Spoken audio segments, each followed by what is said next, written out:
সাভারের ঢাকা-আরিচা মহাসড়কে দুটি বাস ও একটি অ্যাম্বুলেন্সের সংঘর্ষে 4 জন নিহত হয়েছেন। বুধবার রাত 2টার দিকে ফুলবাড়িয়ায় এই দুর্ঘটনা ঘটে। ফায়ার সার্ভিস জানায়, ঢাকাগামী একটি অ্যাম্বুলেন্স নিয়ন্ত্রণ হারিয়ে সড়কের আইলেনে উঠে যায়। এ সময় যাত্রীবাহী দুটি বাস পেছন থেকে ধাক্কা দিলে 3টি গাড়িতেই আগুন লাগে। এতে দগ্ধ হয়ে অ্যাম্বুলেন্সের 4 যাত্রী মারা যান, আহত হন অন্তত 7 জন।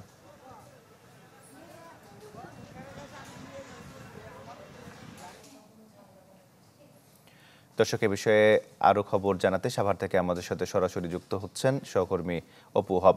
অপু, তমাল, অত্যন্ত হৃদয় বিদারক দৃশ্য ঘটে গেছে এখানে। গত রাত 2টার দিকে মূলত অ্যাম্বুলেন্সে একজন শিশু নিয়ে কিন্তু তার পরিবার ঢাকা যাচ্ছিল চিকিৎসার জন্য। তো পথিমধ্যে এখানে আসলে এখানে যে সড়ক ডিভাইডার, এই ডিভাইডারের সাথে লেগে যায়, মূলত সড়ক ডিভাইডারের সাথে লেগে যায়।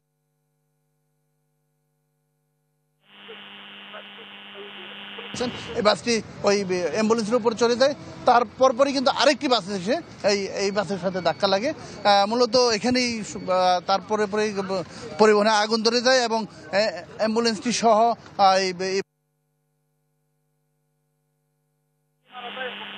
সহ 4 জনই মারা যায়। এবং এই বাসের দুটি বাস থেকে যে যাত্রীরা লাফিয়ে নামতে যেয়ে এবং হুড়োহুড়ি করে নামতে যেয়ে কিন্তু বেশ কয়েকজন, আমি ফায়ার সার্ভিসের যে সাভার অঞ্চলের পরিচালক আবদুল্লাহর সাথে কথা হয়েছে, তিনি বিষয়টি নিশ্চিত করেছেন যে তারা অন্তত পক্ষে 7 থেকে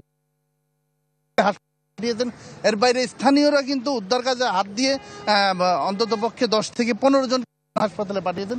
তো এই পরিবহন বাসটি, আপনি এই বাসটি মূলত নীলফামারী থেকে আসছিল। এখানে কিন্তু কিছু খাসি ছাগল, যেটি ঢাকাতে সরবরাহ করার জন্য আনা হয়েছিল, সেই খাসিগুলোও কিন্তু মারা যায়। এই যে পরিবহনের যে বক্স রয়েছে, যেখানে মালামাল বহন করার কথা,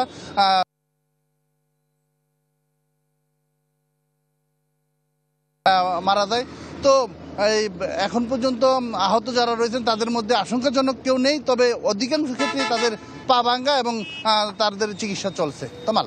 অপু, আপনাকে ধন্যবাদ। সাভার থেকে যুক্ত হয়েছিলেন অপু ওহাব। ঢালাইয়ের সেরা প্রিমিয়ার সিমেন্ট।